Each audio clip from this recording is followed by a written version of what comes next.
Bienvenidos a nuestro programa. El martes 14 de enero de 2020, en la CEMI de Madrid, tuvo lugar la charla-conferencia La influencia sefaradí en Estados Unidos, por don León Benelbas, presidente de la CJM. Les invitamos a escuchar la grabación.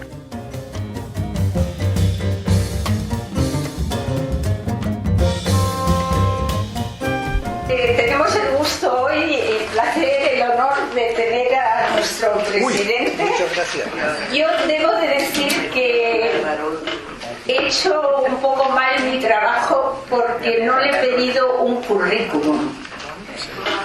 Le voy a pedir que se presente él y que nos cuente un poco su trayectoria antes hasta llegar a presidente. ¿Te parece, León? Sí, un poquito.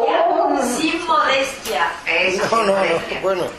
Es que tengo muchos años y la trayectoria, por tanto... Bueno, ya sabía yo que aquí habemos venido con muchos más. Estamos encantadas de tenerte hoy aquí y de oírte. Bueno, yo, muchas gracias por invitarme. Yo creo que me conocéis, pero yo nací en Larache, familia de Tetuán, por parte de madre y de padre, familia de Alcázar-Quibir por parte de madre, tatarabuelos de Mequinés, como casi toda la comunidad judía Megorashim, de los expulsados. Yo creo que más atrás de tatarabuelos, bueno, no sé.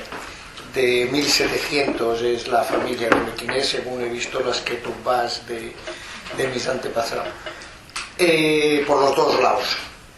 Y por tanto mi padre era funcionario español y con la independencia de Marruecos, pues obviamente salimos de Marruecos. Mi padre ya era funcionario en 1930 y le destina el gobierno español a Marruecos porque él era de allí y al haber estudiado en una yeshiva de Rebbi Alfón, de Rebbi Yudá Alfón en Tetuán, pues al haber estudiado allí pues sabía por supuesto hebreo, arameo y árabe literal. Claro, ese era un recurso escaso para la administración española y por tanto el destino tenía que ser Tetuán, ¿no? Donde estaba la alta comisaría de España en Marruecos. Salimos con el ejército español de Marruecos, justo cuando se retiran los últimos soldados salimos de Marruecos. En Rifien se queda un destacamento de la legión, pero ya estaba todo acordado.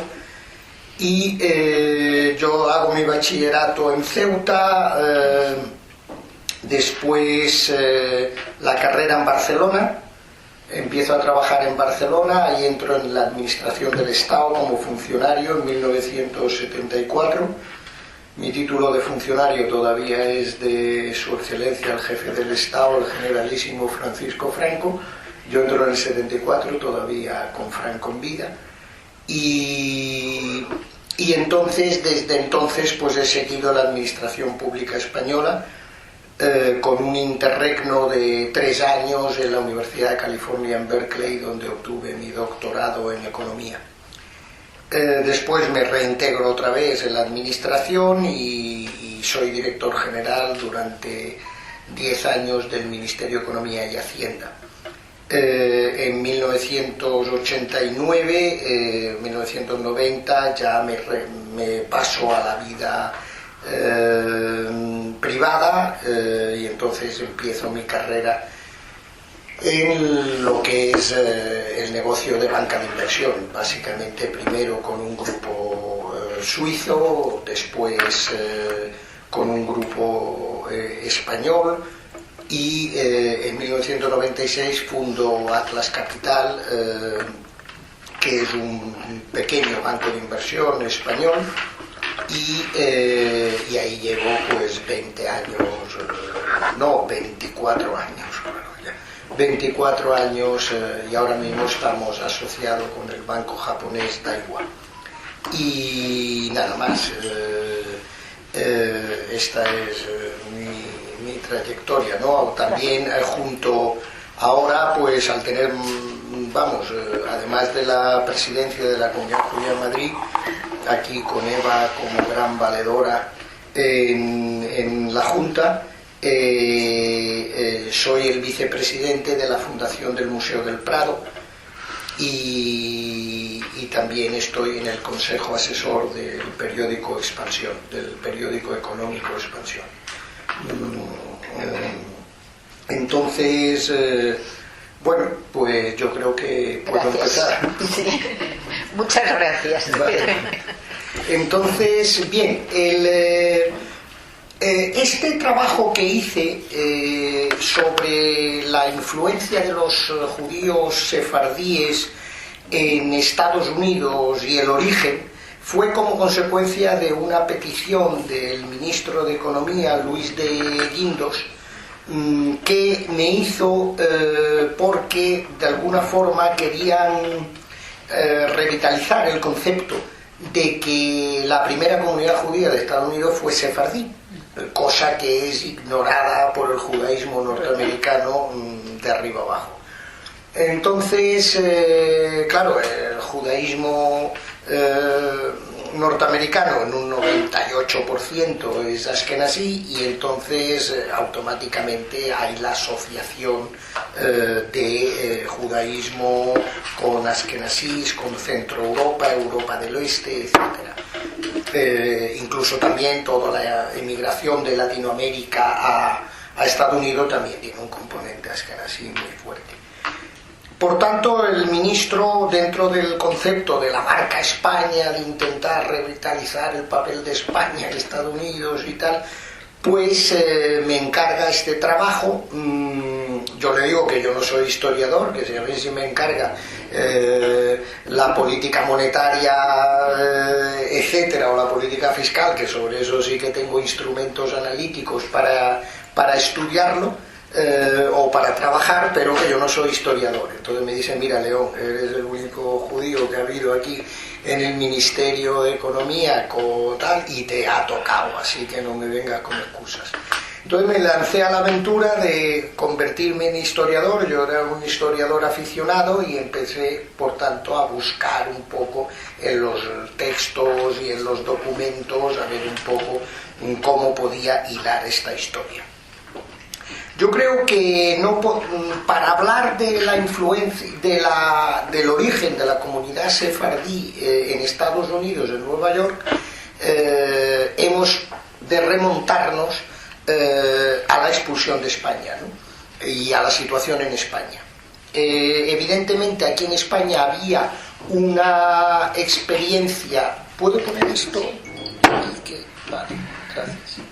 En España había una experiencia por parte de la comunidad judía comercial y financiera, lo que se llamaban los judíos de corte, los judíos de la corte, y por tanto aquí en España, como sabéis, en 1391 se produce, 100 años antes de la expulsión, se produce la primera actuación masiva por parte de el dominico Ferran Martínez en distintas ciudades de España, que queman juderías, queman y fuerzan a una conversión muy importante.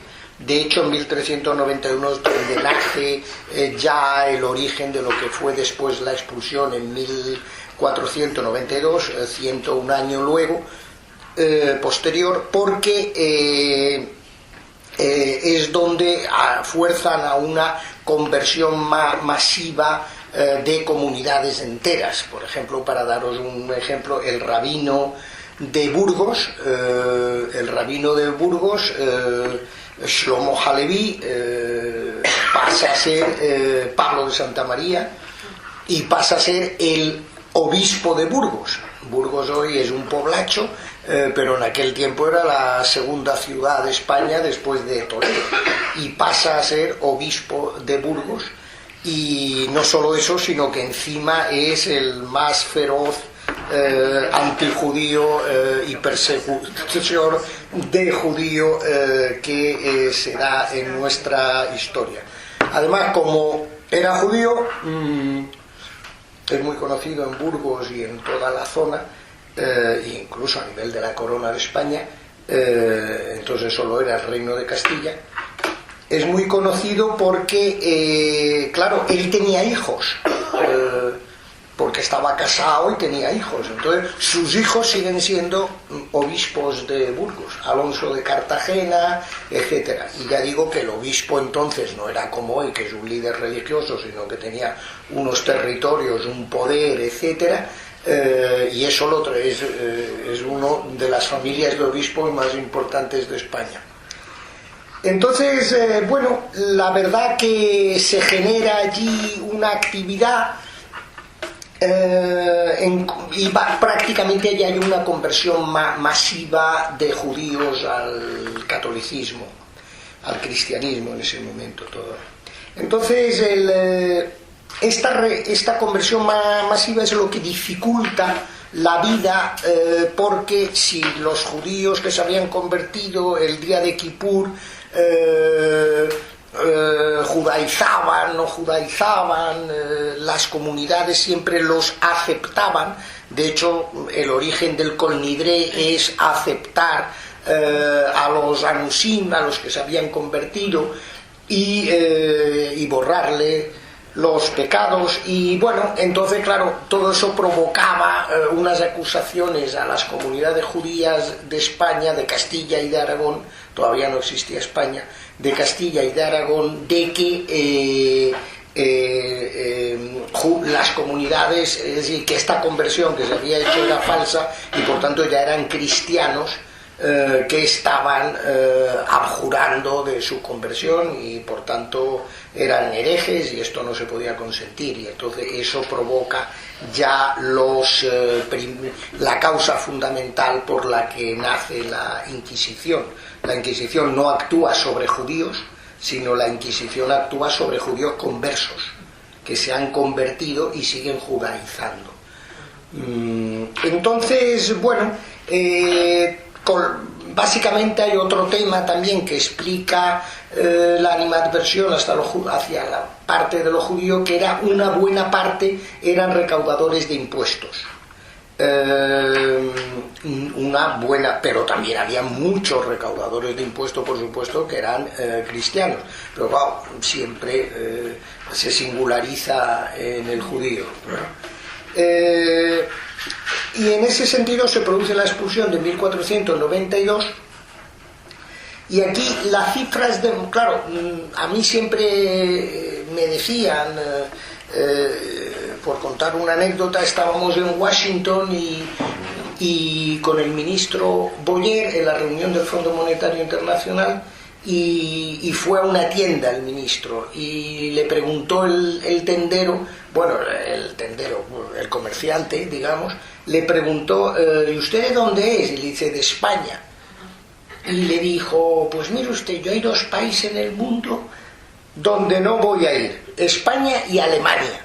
Y entonces el ministro, oye, pero ¿por qué esta inquina si se expulsó de los judíos, se expulsó a los judíos de casi todos los sitios de Europa, y de hecho en España había tantos porque se vinieron a España los reyes, al reino de Castilla, al reino de Aragón, donde se les aceptaba? ¿Por qué esa inquina con España y no con Inglaterra, donde se les expulsa en 1190, o con otros muchos países?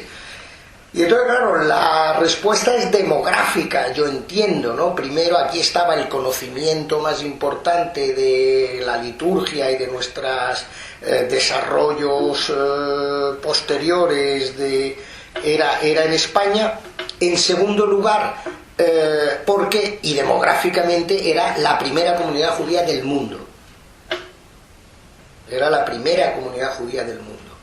Esto está hoy en día corroborado por estudios demográficos y dentro de lo difícil que es todo esto y de lo aproximado que es, pero qué duda cabe que estamos hablando de la primera comunidad judía del mundo. Podemos hablar de 300.000 personas sobre todo de 300.000 personas, sobre todo en antes de 1391 podemos hablar de 300.000 personas sobre una población española entre 4 y 5 millones, por tanto era un porcentaje muy importante, ¿no? Entonces yo le digo, es como si hoy en día si echa, no sé, España a los judíos de allí nos echa, pues somos 12.000, 15.000, es decir, no pasa nada, pero claro, es como si hoy en día echase los Estados Unidos a los judíos. Es la primera población judía fuera de Israel y sería un shock que quedaría grabado. Pues lo mismo pasó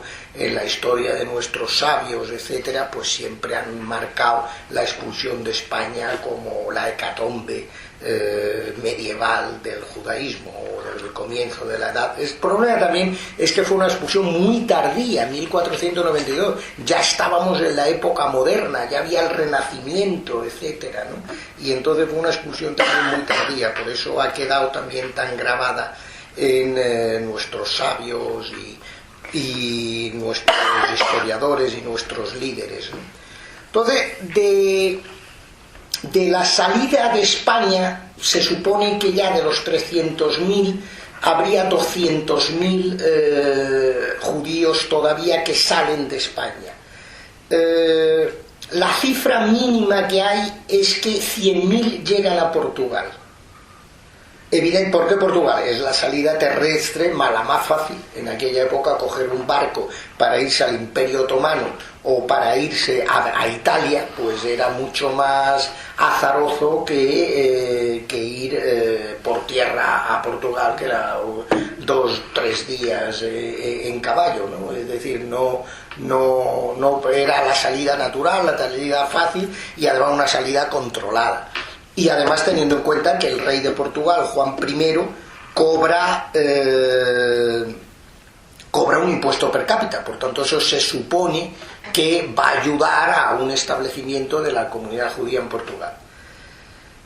Eso dura poco, una vez que se cobra el impuesto, dura poco porque el objetivo de Juan II es que su hijo Manuel I, se casa con la infanta Isabel, que era la hija mayor de los reyes, de la reina Isabel de Castilla, y por tanto Fernando el Católico le exige que expulse a los judíos. Entonces Manuel I, al ver el aluvión de gente con capacidad, con recursos financieros, con capacidad comercial que le ha llegado,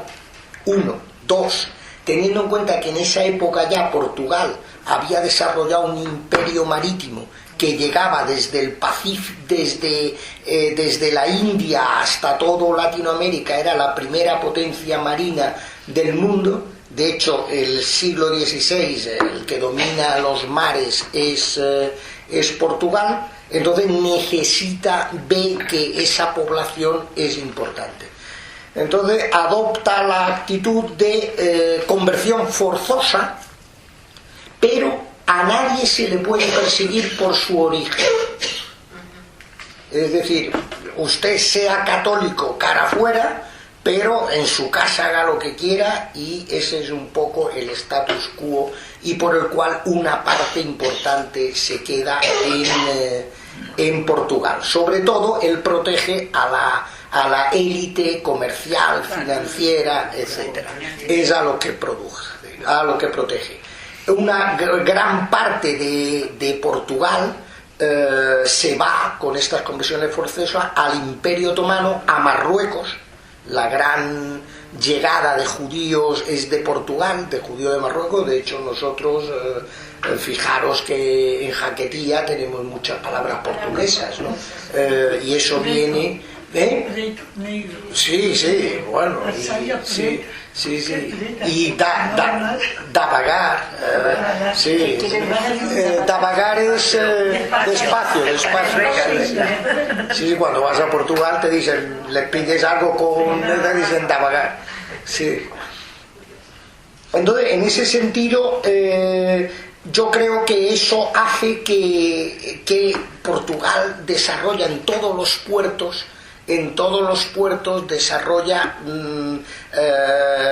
almacenes comerciales para el intercambio, y lo hace en toda la costa africana, en el Pacífico, en la India, lo hace también en América, es decir, bueno, por supuesto en Brasil, donde ahora hablaremos, y en ese sentido se pasa a constituir una comunidad en la cual es lo que llaman los historiadores la nación portuguesa, que eran todos esos comerciantes que había por todo el mundo, en almacenes, spots comerciales que había en los puertos. Y entonces es lo que se llama los judíos de puerto. Entonces, de toda esa comunidad de la nación portuguesa, más del 50% eran judíos.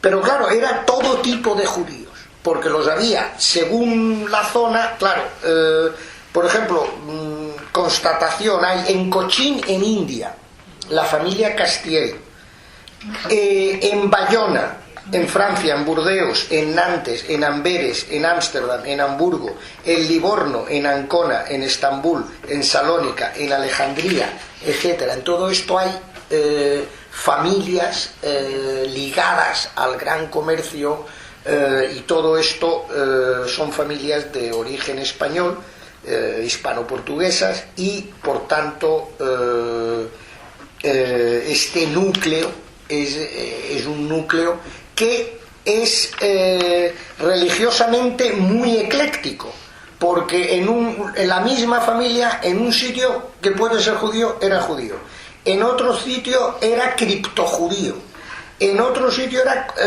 eran conversos al catolicismo, pero judaizaban, eran cripto. En otro lado eran católicos militantes. Es decir, que esa habilidad hace que tengan esta red en todo el mundo, y es la red de la que nace pues prácticamente el judaísmo sefardí de Europa occidental, con un grado importante de conversos, los marranos portugueses y españoles, porque tampoco, es decir, se va mucho, pero después vuelven a España, van volviendo a España, van creando sus comunidades y están a un lado y otro de la frontera según el momento. Y en ese sentido es una comunidad, los judíos de puerto, que son todos hispano-portugueses, que genera este movimiento mercantil, financiero, etcétera. Las letras de cambio. Sí, claro, todo eso, pero claro, ahí está un poco que los príncipes empiezan a valorar el desarrollo del mercantilismo. Hacia 1550 los príncipes se dan cuenta que, los reyes, que es prioritario el comercio y las manufacturas. Y el mercantilismo ya pasa a ser razón de Estado. Y entonces aparece el concepto de razón de Estado en todos los países europeos, ¿no? Entonces todos los príncipes dicen, oígame usted, dejémonos de historias y tal, que aquí lo que hace falta es que haya prosperidad, que tengamos comercio, que estemos suministrados, que generemos riqueza, y por tanto eso pasa a ser una razón de Estado ya por encima un poco de la presión de la Iglesia. Pero entonces, claro, hay una presión contraria, porque por parte del clero, evidentemente, no quería estas comunidades, por parte de los gremios también. Los gremios veían que en un primer momento aprendían y sabían de dónde traían las mercancías, etcétera, y en un segundo momento decía, oiga, esto ya no quiero hacer yo, eche a estos, ¿no? Y la población en general también era animadversión, como pasa hoy en día, porque este señor que viene de Latinoamérica gana más que yo y vive mejor que yo. Pues eso lo mismo, como este señor que es hispano-portugués es mejor que yo, que soy de Hamburgo y que llevo aquí toda la vida, ¿no? Porque esto, ¿no? Pues bueno, lo mismo que nos pasa ahora, ¿no? La reacción, pues de usted, porque trabaja más, porque se ha formado mejor, porque usted, como es nacional, ya se cree que todo lo tiene hecho, y este señor, pues se busca, invierte, trabaja, etcétera. Mandaban a los hijos. Sí. Entonces yo creo que aquí el tema fundamental, como ha dicho Rosita, es el tema de las conexiones. Es decir, ¿por qué es importante esta comunidad? Porque en esa época tú enviabas mercancía en consignación, es decir, tú enviabas a un señor, si estabas en Amberes o estabas en Amberes, por ejemplo, enviabas mercancía a Brasil, mercancía de producción europea. Y de Brasil te enviaban. Entonces, claro, lo importante era tener conexiones para ver quién lo iba a recibir. Después, tú lo enviabas en consignación a un señor que tenía tu misma cultura, tu mismo idioma, y después tenías un código singular que era el religioso también. Sí, los bedín intervenían en los asuntos comerciales si alguien incumplía. Entonces se le generaba una mayor aislamiento en el caso de que incumpliese con un contrato. Por tanto, era mucho más fácil, etc. Y todo esto encima ya se acababa de atar con matrimonios.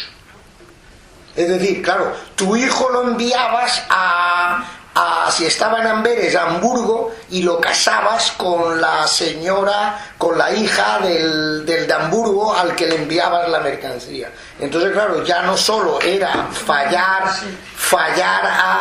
al bedín, sino que encima fallar a tus nietos. Entonces se genera allí, sin duda, se genera allí un ambiente favorable a partir del mercantilismo a tener soluciones a través de la comunidad judía. Entonces, por otro lado, pues claro, ya en 1550, etcétera, en Italia ahí también se desarrolla una comunidad sefardí muy importante, sobre todo el caso de Venecia, donde el Doge, hay una solución terrena que ya no es de Constantinopla, o ya entonces era Estambul, de Estambul a Venecia a través de tierra, y eso mata un poco el comercio marítimo. ¿Y por qué? Porque es el mismo Imperio Otomano. Entonces es muy fácil, cuando hay un sultán que controla desde todo hasta la orilla del Adriático, pues el comercio es mucho más fácil. Y el comercio por tierra, quien lo tiene son los judíos de origen español. Y por tanto el Doge de Venecia, en contra del Papa, autoriza la instalación de una comunidad judía española en Venecia, ¿no? Que es la que tiene lo que ya la habéis visitado probablemente, la sinagoga levantina en el gueto de Venecia, ¿no? Que es una maravilla arquitectónica y escultural. Entonces y después, bueno, en Italia, pues claro, hay competencia entre puertos porque no hay un estado único, son ciudades-estados. Entonces, y bueno, entre Ferrara, Ancona, Livorno, Venecia, todo eso hace que ahí se desarrolle también una comunidad judía muy importante hispano-portuguesa. La ventaja que tenían, claro, es que esta comunidad, tengamos en cuenta que también los países tenían guerras y por tanto no había comercio. Una vez que había la guerra entre dos países, pues se suspendían, sí, era difícil, estaba comerciando con el enemigo, Este es el derecho, trading with the enemy, comercio con un enemigo es lo peor la peor sanción que puedes tener, ¿no? Y eso viene de esta época.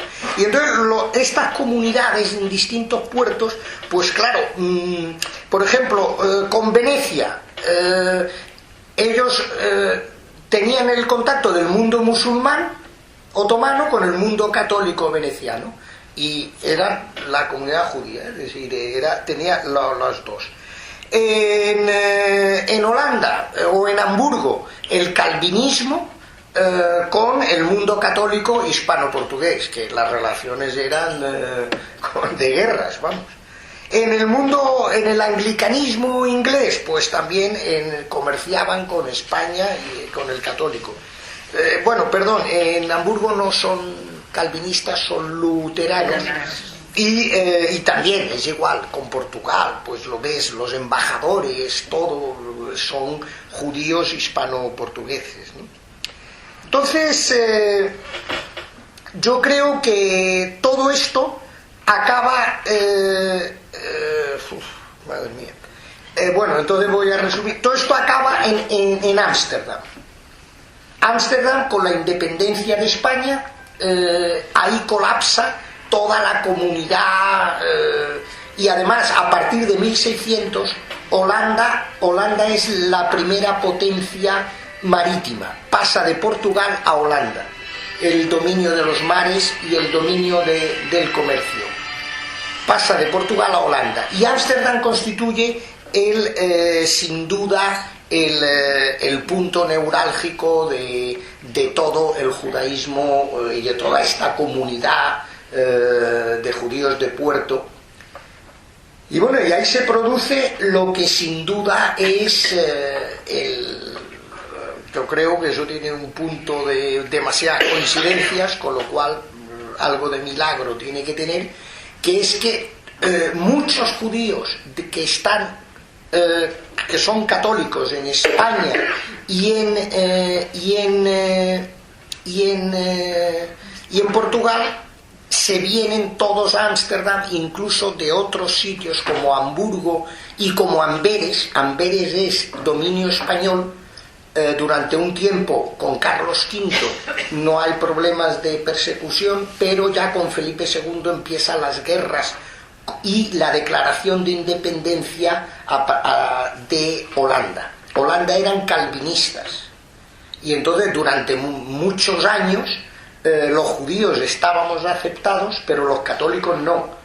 Entonces ahí hay la guerra con España, y todo eso hace que se genere en Holanda un clima por primera vez de casi no solo permisividad, incluso algo más que permisividad, y que permite que Ámsterdam pase a ser la Jerusalén del norte de Europa, o la Jerusalén del oeste de Europa, sin ninguna duda, ¿no? Y entonces muchos de ellos eran católicos, pero católicos estamos hablando de 140 años, y van a Ámsterdam y el milagro es que se pasan al judaísmo normativo, es decir, un judaísmo halágico. Se traen a un rabino de Hamburgo, Morteira, que a pesar de su nombre es askenaz, este rabino es askenaz, pero sigue el minhag nuestro, y a un rabino de Salé, de Rabat, Salé, ¿sabéis? De Salé, que es Osiel. Entonces se trae a dos rabinos y constituyen una comunidad con su Talmud Torah, es halágica, judaísmo normativo, es decir, que es un auténtico atracción, un imán para todos los judíos conversos que se habían quedado en España y en Holanda, y en Portugal, incluso los que se habían ido a Francia, los que tenían una actividad, el centro de referencia tanto del comercio, obviamente, era Ámsterdam, como desde el punto de vista religioso también pasa a ser Ámsterdam, y se constituye la comunidad judía de Ámsterdam, cuyo edificio, la sinagoga mayor de Ámsterdam, es un monumento nacional, es de 1675, y todavía sigue intacta. De hecho no hay luz eléctrica y se ilumina todo con velas. Obviamente pocas veces Rosh Hashanah, Kippur y los días y los Shabbat también se hacen, pero se hacen cuando el tiempo lo permite, si no después se van a una sinagoga pequeña que tienen ahí, y es un complejo espectacular que da muestras de que esto era 1675, del poderío de la comunidad judía hispano-portuguesa en Ámsterdam. Entonces, Ámsterdam es la primera comunidad judía establecida casi formalmente, y para daros una idea, se crea la Compañía de Indias Occidentales de Ámsterdam, donde el 30% de los accionistas son apellidos judíos, el 30%, españoles. Como muchos de ellos se han convertido y después pues son apellidos portugueses y españoles todos, y el 30% ahí si era portugués y español era judío, y por tanto ahí puedes ver que el 30% de los accionistas de la Compañía de Indias Occidentales era judío, ¿no? De hecho, para daros una idea del simbolismo que tiene la comunidad de Ámsterdam, al día de hoy todavía el emblema de la comunidad hispano-portuguesa es el ave fénix, es decir, cómo de las cenizas resurge esa comunidad tan potente, con yeshivá, rabinos, una influencia en todas las cortes europeas muy importante, y por tanto esto hoy en día sigue existiendo. Ya es una comunidad muy pequeña, donde dicen rezos en portugués y en español que no entienden, pero lo dicen en español y en portugués. Si vais allí lo veréis, y cuando te suben al Sefer pues las bendiciones son en portugués, ¿no? Entonces esta comunidad de Ámsterdam, tiene un peso, y todo el mundo ve lo que ha aportado al comercio y al mercantilismo holandés estas comunidades, y por tanto el rabino Menasseh ben Israel, que era también converso, era sequeira, yo creo, nació en Madeira, en Portugal. Este rabino, que tiene muchas publicaciones, se va a Londres y convence al Lord Protector, al Lord Protector Cromwell, cuando ataca la monarquía, y le convence en 1654, le convence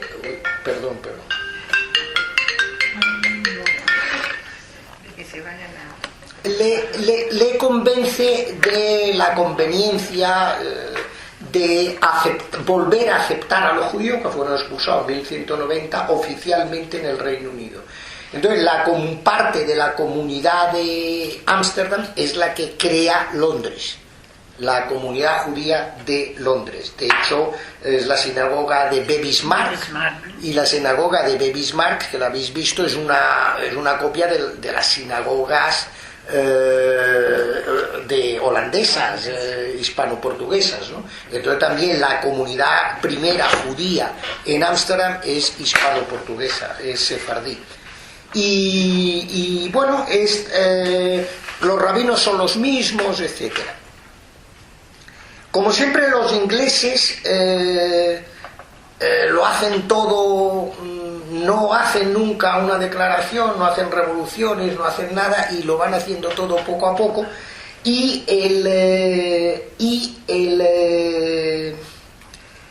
Se aprovecha que los puritanos controlan Inglaterra a través de Cromwell, y hay un caso, hay dos comerciantes canarios, Antonio Rodríguez Robles y Antonio Fernández de Carvajal, a los que le acusan de estar siendo españoles, estar comerciando. porque en ese momento estaba en guerra Cromwell con España. Y él dice, oigan, yo soy expulsado, pero decía, bueno, yo soy judío, entonces, ¿y cómo es que usted no está circuncidado? Bueno, claro, en España no me puedo circuncidar, pero yo soy judío, etc. Entonces, la corona, el servicio de Hacienda, de recaudación, el de Customs, el de aduanas, exacto, el servicio de aduanas va contra Antonio Fernández Carvajal, y ahí Cromwell saca una nota, hace una resolución diciendo que no se puede, por ser judío, perseguirlo, que el señor es judío y que no se le puede perseguir, y falla en contra los jueces fallan en contra del servicio de aduanas. Bueno, pues este es el precedente por el cual hay libertad religiosa en el Reino Unido. The Crown versus Antonio Rodríguez Robles. Este es el precedente. Como ahí no hay constitución y todo se hace a base de precedente, jurídicamente esta historia de Antonio Rodríguez Robles la que permite a Cromwell, a partir de aquí, que ya se puedan, a partir de esta resolución, que ya se pueda hacer. Entonces, esta comunidad ya tiene la regulación ya tiene, además de la potencia holandesa en el mar, la potencia inglesa que empieza a desarrollarse a partir de 1700, a partir del siglo XVIII. Sí, el siglo XVI, el dominio portugués, el siglo XVII es holandés, y el siglo XVIII y XIX es inglés. Y entonces, en ese sentido, estas comunidades se van moviendo y son un activo importante, ¿no? Y entonces, claro, hay sefardíes en todas las colonias, tanto holandesas como inglesas. En España tampoco esto es tan lineal, ¿no? En España hay un movimiento con Felipe III, y hay un arbitrista de Salamanca, que es Martín González de Llorigo, que en 1619 propone al duque de Lerma, le propone la vuelta de los judíos a España, la vuelta de la aceptación. Entonces hay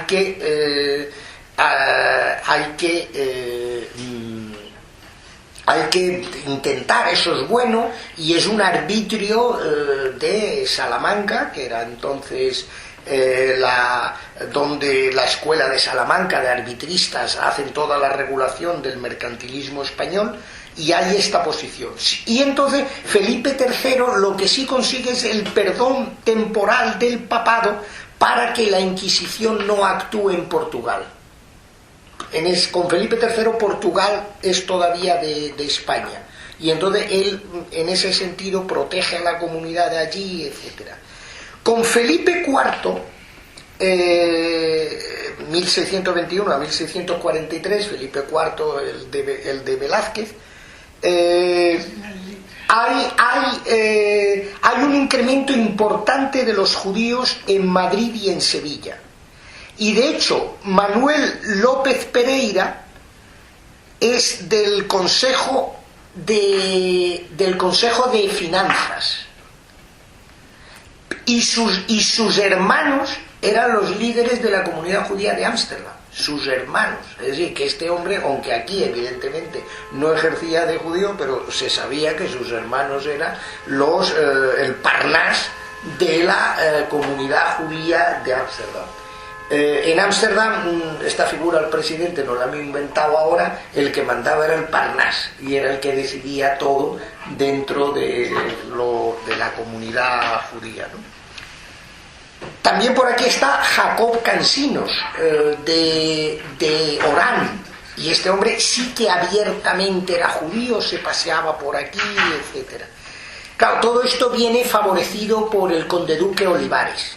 El condeduque Olivares, que tiene mala expectativa en España, Bueno, esto depende cada uno como lo ve. Yo como economista, Felipe II fue un desastre, quebró 7 veces la hacienda pública española, hizo impago de intereses durante 7 veces, y es el rey mejor considerado por la educación española y por la historia española. Y Felipe y el duque de Lerma y el conde duque de Olivares, los validos de Felipe III y de Felipe IV, y intentan arreglar, y son buenos gestores, intentan arreglar lo que es la situación que deja Felipe II, ¿no? Donde nos metemos en miles de guerras para defender a los católicos en Europa, donde prácticamente qué interés tenía España en esas guerras, ¿no? Y ahí nos gastamos cantidades importantes. Esto ya lo para bastante el duque de Lerma y el conde duque de Olivares, ¿no? La caída de Olivares provoca la huida de la comunidad judía que ya había en Madrid nuevamente, y entonces hay agentes de la corona. Si veis agentes de la corona, tanto española como portuguesa, como francesa, como marroquí, etcétera, todos son apellidos hispano-portugueses en esa época, ¿no? Entonces, bueno, claro, a Holanda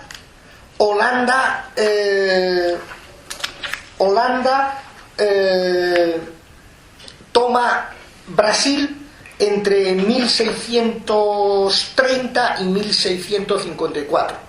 Cuando digo Holanda, era la Compañía de Indias Occidentales, claro, que actuaba en nombre del gobierno holandés y que eran accionistas privados. Entonces toman el noreste de Brasil, controlan Pernambuco y Recife, en el noreste de Brasil. Y ahí se instala prácticamente casi el 30% eran conversos, eran judíos conversos, y claro, venían de Ámsterdam muchos de ellos y otros del mismo Portugal, ¿no? Y controlan Pernambuco.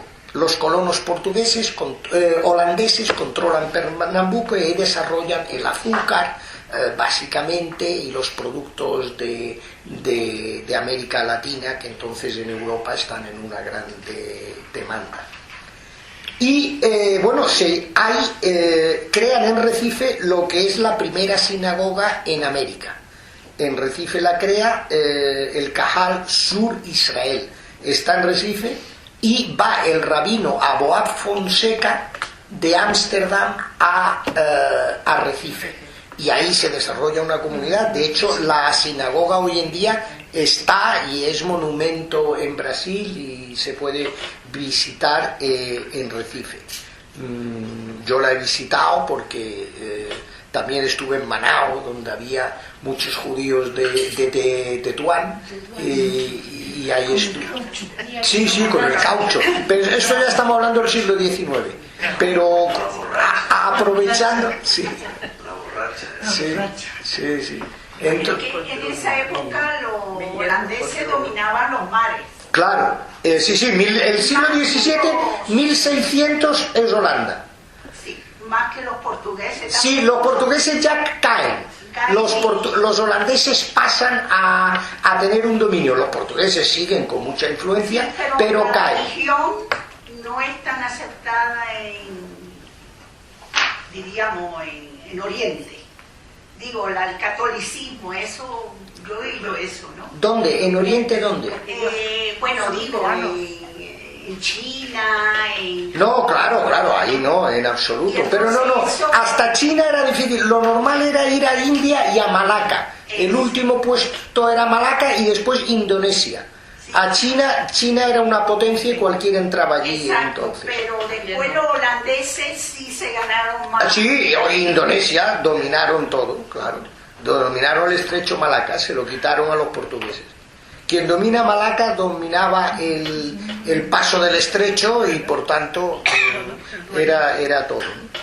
Entonces, en 1654 los portugueses retornan, ganan la batalla y echan a los holandeses de Brasil. Y entonces las familias, había 150 familias en Recife y en Recife básicamente, y estas familias van saliendo en barco a Ámsterdam, el grueso, a Curazao, que era y sigue siendo portugués o holandés, a Surinam.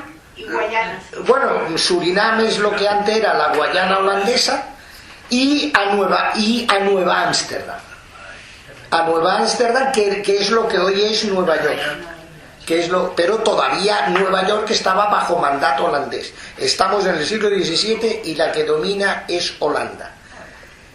Entonces se van allí y un barco con 23 colonos sefardíes, y el que mandaba en Nueva York era Peter Stuyvesant, que era el delegado. Sí, lo veis todo en Nueva York, Stuyvesant. Sí, este era el delegado, mandaba allí porque era el delegado de la Compañía de Indias Occidentales en Nueva Ámsterdam. Entonces, Peter Stuyvesant dice que no, que ni de broma, que aquí judíos nada, fuera. Y entonces recurren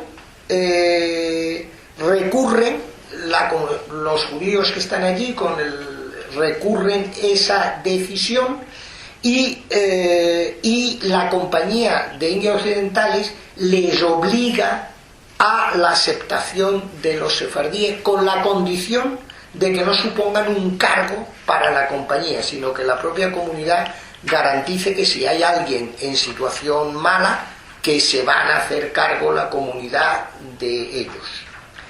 Entonces, que las cargas de sus necesitados las aborden ellos y que no suponga un coste para la Compañía de Indias Occidentales.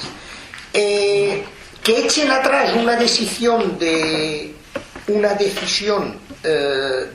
su delegado, evidentemente es porque si uno ve los accionistas de la Compañía de Indias Occidentales, pues está Salvador Andrada, Abraham de Lucena, Jacob Enríquez, y el más importante accionista es Joseph da Costa, y consiguen revertir la decisión de Stuyvesant. Y esto es la primera comunidad judía de Nueva Ámsterdam, lo que hoy en día es Nueva York.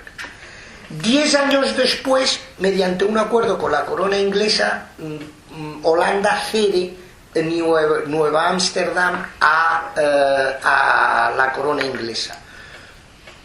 Pero claro, es lo mismo, son las mismas familias, Ámsterdam y Londres es lo mismo, los mismos comerciantes, y en ese sentido ese cambio a Inglaterra no supone ningún traspiés para la comunidad, ya se estaban establecidos, etc. 10 años después de esto toman los ingleses, hay un acuerdo y pasan Nueva Ámsterdam a ser Nueva York.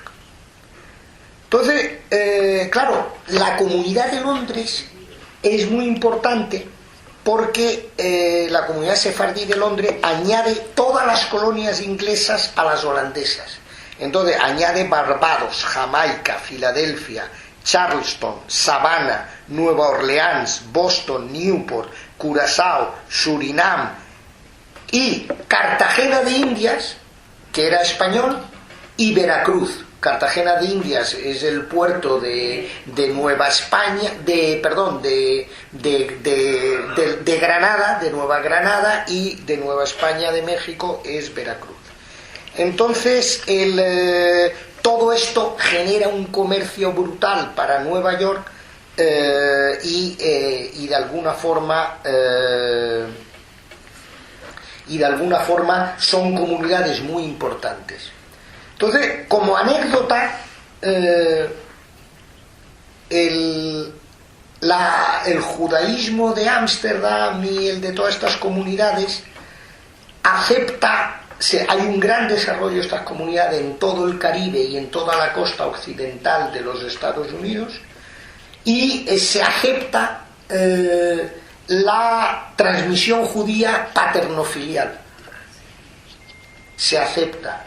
porque, claro, tenían hijos con las con las esclavas negras y claro, ya era una comunidad muy importante, ya eran muchos y hay una interpretación histórica diciendo, bueno, esto de la paternofilialidad, de hecho, yo creo que es verdad, tiene un concepto histórico de cuando las guerras de la Edad Media, de la Edad Antigua, que violaban, el motín de guerra era la violación, cada vez que entraban los asirios, etcétera, violaban a toda la población, y entonces se dice, bueno, los de madre judía todos ya son judíos, ¿no? Y entonces, en ese sentido, es una anécdota de que hay un documento del Tribunal Rabínico de Ámsterdam aceptando en el Caribe, eso sí, la transmisión paternofilial. Y de hecho, bueno, ya la relación entre la comunidad judía de Nueva York, la nueva, es en Londres, y se van naturalizando, que ya es considerado casi ciudadanos, sí, es considerado ciudadanos ingleses, 90 entre 1655 y 1680, ¿no? Entonces se crea en Nueva York, para tener una idea, cuando pasa a ser Nueva York, solo viven 1500 personas, y de ellos había 20 familias judías. Sí, por tanto, no era para 1520 familias, era una cantidad muy respetable. Y se crea la comunidad de Shearit Israel. Shearit Israel lo podemos traducir por el remanente de Israel, ¿no? Y esta es la comunidad que todavía sigue existiendo hoy en Central Park West, con la calle 70. Es un templo espectacular y es la misma comunidad que se crea en 1664. Si los registros más antiguos, no he traído el libro, pero en la página 73, el registro más antiguo de esta comunidad es de 1720, y allí pues todos los apellidos son Enríquez, Méndez, Gómez Cáceres, Lucena, etcétera. De hecho, el primer entierro que hay en Chatham Square, en Nueva York, es Benjamín Bueno de Mezquita, que es un apellido muy importante en Holanda. Tú vas a Ámsterdam, a la sinagoga esta, y todavía ves ahí bueno de Mezquita, ¿no? Y entonces, bueno, ¿a qué se dedica esta comunidad? Se dedica al rapé, crea el rapé. Sí, el rapé lo crean judíos, por eso en Tetuán, sí, estamos todavía, en Kipur sobre todo, para que no nos dé dolor de cabeza, nos drogamos con el rapé, para que, sí, entonces lo crean, sí, es una especie de tabaco, en fin, con más componentes que te animaba. Sí, exacto. Y entonces también hacen velas de aceite de ballena, lo cual hace que esas velas aguanten muchísimo y tengan una luminosidad. Comercio en té, en vinos, en tónicos, en textiles ingleses, en azúcar, en ron, en chocolate, en café. Es decir, que todo esto desarrolla en todos estos puertos, tanto de lo que hoy es Estados Unidos, la costa oeste, los 13 estados que constituyen, en primer lugar, Estados Unidos, estas colonias inglesas es lo que crea, ¿no? Entonces, para daros una idea, en 1775, Nueva York, Newport, Rhode Island, es mucho más importante que Nueva York. Es decir, cuando la independencia, Newport, Rhode Island es más importante que Nueva York, el puerto de Newport. Y ahí está Aarón López, que es la herencia de Aarón López, que se sabe Aarón López era el primer contribuyente de Newport, y Newport era más importante que Nueva York. Entonces, bueno, este hombre y muchos se dedicaban a lo que se llama el comercio triangular. Es coger el ron del Caribe, llevarlo a las costas de Norteamérica ahí iban a África, cogían esclavos negros y los traían al Caribe para las plantaciones. Entonces este triángulo azúcar, ron, esclavos, es lo que hace el comercio triangular, que se llama, en el cual Aarón López es un destacado miembro, ¿no? Y en Newport hay la sinagoga Touro, que es la sucursal de Shearit Israel de Nueva Ámsterdam, que fue la primera. En Touro hoy en día sigue existiendo la sinagoga. Pero mientras que Shearit Israel en Nueva York mantiene el rito, el Minhag Sefarad, el nuestro, la de Touro no. La de Touro ya yo he ido allí y el rito es Ashkenaz. No entiendo nada. Sí. Solomon era sefardita, Solomon, el que ayudó a vestir y el que ayudó al ejército. Sí, ahora lo explico. A ver, él decía que sí, pero parece que era polaco. Sí, parece. Salomón Jaim, te refieres, sí. Ahora hablaremos de él. Pero para daros una idea de los 150 barcos que había registrados en Newport, 30 pertenecía a Aarón López. Cuando muere López ya en 1782, el rector de Yale, de la Universidad de Yale, es el que le hace la elegía, porque había sido el mayor contribuyente de esa universidad, ¿no? Después Judá Touro. Judá Touro es, si te fijas esto se puede ver por los registros de los estates, de las donaciones, y de cuando uno muere hace una inscripción con todos sus bienes. Entonces esto está registrado y por tanto en la época de las colonias Judá Touro ya es uno de los más ricos, uno de los 10 más ricos de América, como mínimo el que deja un estate más importante. Después está la familia Méndez Seixas, que es uno de los fundadores de la Bolsa de Nueva York. Luis Gómez llega en 1696. Gómez es una de las familias que está aquí en Madrid con Felipe IV y que sale con la caída del conde-duque de Olivares. El conde-duque de Olivares a su vez tenía una abuela judía, 2 abuelas judías, por eso nuestro admirado, no por mí, pero sí por la sociedad española, Quevedo, le dedica al conde-duque de Olivares las peores calificativos, entre otros el de judío, ¿no? Al conde-duque de Olivares. Entonces, y esta sociedad, sin embargo, se desarrolla muy estrechamente. Solo matrimonios entre sefardíes. Bueno, yo creo que también nosotros casarnos con una forastera era causa dramática. Entonces, en ese sentido, pues eso, no sé si todos, pero en Estados Unidos sí que se mantenía y los matrimonios eran entre sefardíes.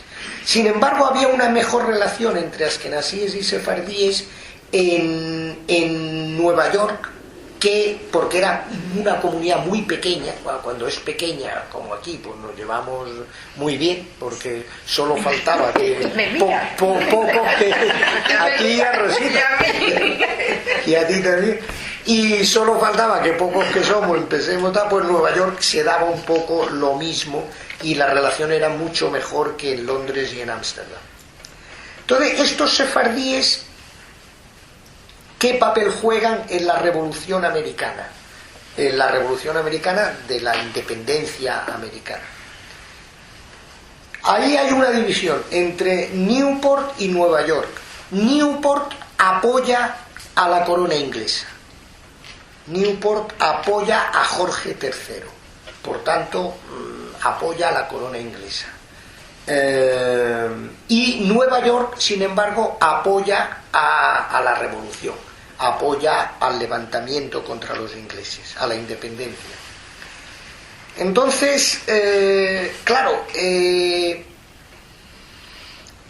como consecuencia de este apoyo de Newport, no es extraño que después el peso del puerto de Newport, que era el primero, pasa al puerto de Nueva York cuando triunfa la independencia. Bueno, claro, la verdad, esta comunidad sefardí se siente muy integrada con la revolución americana contra los ingleses.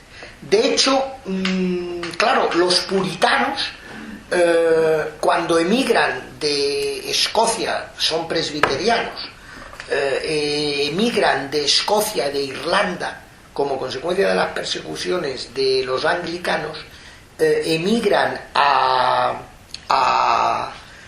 Estados Unidos y crean en la bahía de Massachusetts el Mayflower, toda esta historia. Ellos siempre eso lo comparan religiosamente con la salida de Egipto. Por tanto, ahí hay un ligamen muy importante. De hecho, la bahía de Massachusetts, donde se instala la primera compañía de Indias inglesa, le llaman la Nueva Jerusalén. La Universidad de Harvard, el hebreo era obligatorio. De hecho, la Universidad de Harvard, en los signos, tanto en Yale como en Harvard, están en hebreo. Es decir, y después, claro, eran muy puritanos, muy religiosos, y para desobedecer al rey, iba en contra, tenían que buscar un fundamento religioso para desobedecer al rey de Inglaterra. Y el argumento lo encuentran en el libro de Samuel, para desobedecer a un rey injusto, ¿no? Entonces, bueno, todo esto hace que la comunidad judía, con el presbiterianismo, que era la religión dominante entre los católicos, entre los cristianos norteamericanos, tuviese se sintiesen muy cómodos estas comunidades sefardíes, y por tanto, en mi opinión, esto es lo que explica el gran apoyo de la comunidad sefardí a la revolución. De hecho, la comunidad de Nueva York, cuando los ingleses retoman Nueva York, se va a Filadelfia. Es decir, que no se queda ahí con los ingleses, sino que se va a Filadelfia. Y bueno, en ese sentido, pues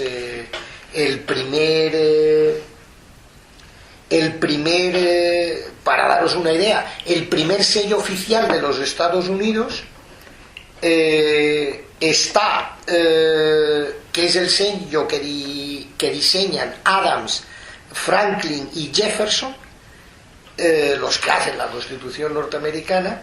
El sello oficial está el faraón de Egipto y Moisés. Es decir, todo hay una retórica con el pueblo judío. Y bueno, hay la carta oficial a la comunidad de Newport. Hay la carta oficial. Se envía a 4 comunidades: a la de Filadelfia, a la de Newport, a la de Savannah y a la de Nueva York, en la cual Washington garantiza la libertad religiosa en Estados Unidos. Y bueno, y ahí hay también el papel de Haim Salomón, que tú has hecho referencia, que efectivamente vende los bonos que emite, que hay que tener mérito, un gobierno revolucionario que todavía no tiene mucha capacidad de recaudar, emite bonos para financiar la guerra contra los ingleses. Y Haim Salomón los coloca en París, en Hannover, que entonces era una plaza importante financiera, y en Frankfurt. Es decir, coloca los bonos de un potencial y empieza a crear un mercado de deuda pública de un gobierno que puede ganar o perder la guerra, lo coloca allí. Y él adelanta dinero a Washington y lo adelanta en una batalla decisiva. Por el hielo no podían cruzar el Potomac, etcétera. En una batalla decisiva consigue el dinero para que Washington pudiese seguir pagando a los soldados, porque como no les pagaba estaban a punto de perder casi todo, ¿no? Comer. Entre otras cosas, no, comer, pólvora, caballos, vamos, no era baladí. Entonces, dicho esto, de que con todo esto que hace Haym Salomon para lo que es la primera emisión de bonos norteamericana, que la coloca aquí y crea un mercado, etcétera, y todo el adelanto que hace, Haym Salomon intenta después con otros judíos portugueses, hispano-portugueses, crear un banco. Y después del triunfo de la Revolución Norteamericana. Y se discute en Filadelfia, que es donde todavía no está Washington como capital, se discute en la Asamblea de Filadelfia, se llama la Asamblea Constituyente, en Filadelfia, se discute allí y no le dan la licencia. Because the Jews as citizens of nowhere. Son ciudadanos de ningún sitio. Sí.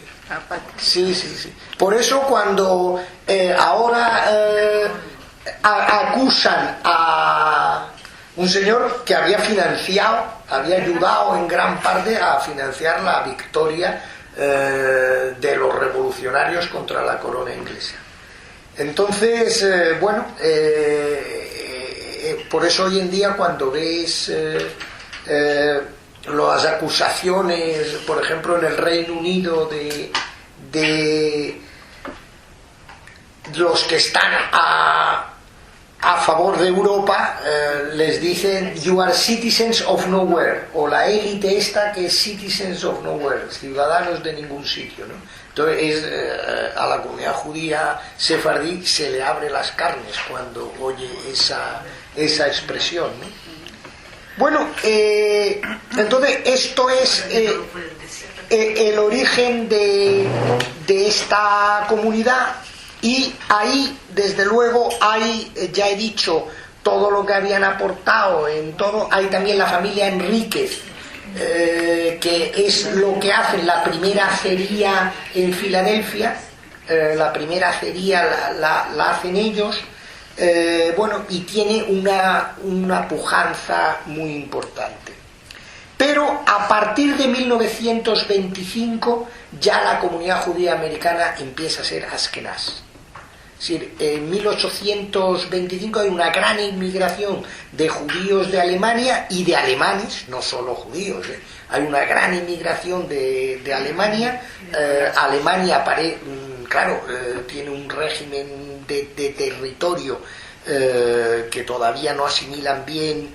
De alguna forma lo que libera el mercado de tierras en Europa es Napoleón, que destruye la institución de las manos muertas, como aquí hace Mendizábal, que por cierto todo el mundo le acusa de judío y tal. Puede ser, era la familia Méndez de Cádiz.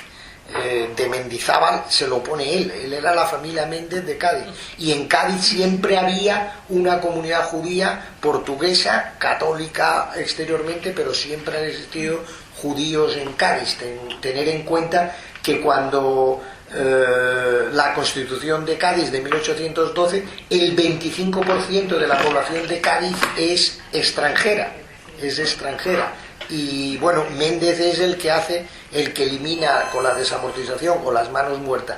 Eso genera, todavía no, en Alemania no se hace todavía, hay una marcha atrás, y eso genera una migración muy fuerte de agricultores hacia Estados Unidos alemanes, en los cuales del sur, sobre todo de Baviera y del Imperio Austrohúngaro, etcétera, y ya a partir de 1825, con mucha diferencia con estas emigraciones, la comunidad judía es askenaz, básicamente alemana, y del imperio austriaco todavía.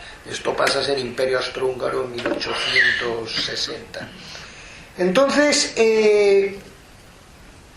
esta comunidad, por tanto, va diluyéndose. Por otro lado, los matrimonios internos, va habiendo conversiones hacia el protestantismo, básicamente, y yo creo que básicamente hay un nuevo influjo de judíos otomanos entre 1880 y 1924. Hay 40.000 judíos del Imperio Otomano, todos sefardíes, algún romaniot también, pero básicamente sefardíes que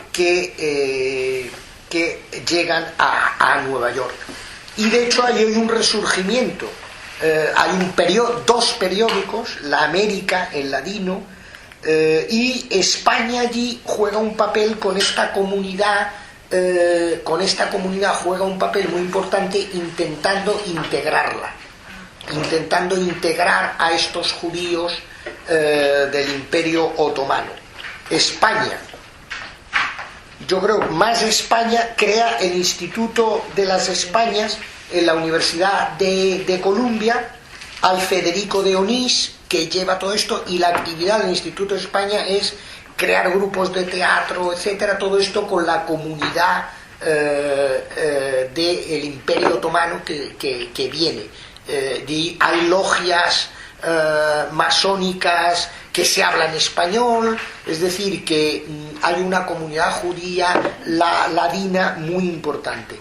Pero Shearit Israel no es capaz de integrar a esta comunidad otomana, porque claro, Shearit Israel son grandes fortunas, profesionales, con muy buena tal. De hecho, fijaros el templo que hacen en la calle 70 con West Central Park, y no logran integrar, ¿no? Y de hecho hay muchos intentos por parte del rabino Méndez Seixas de intentar imponerlo, pero al final la Junta lo que aprueba es por etapas, ¿no? Hagamos esto por etapas, poco a poco, con lo cual al final las dos comunidades no se acaban por integrar, ¿no?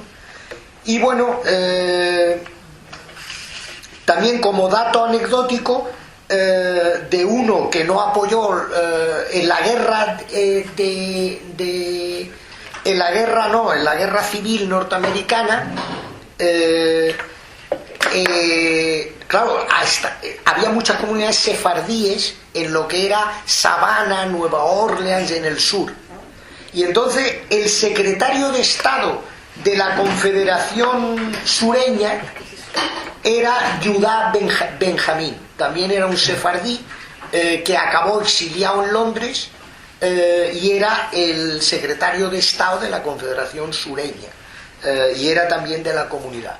Y después Benjamín Cardoso fue miembro del Tribunal Supremo de los Estados Unidos, fue uno de los 12 justice que hay en 1932, y fue el que desarrolló el derecho de consumidores que existe hoy prácticamente en todo el mundo occidental.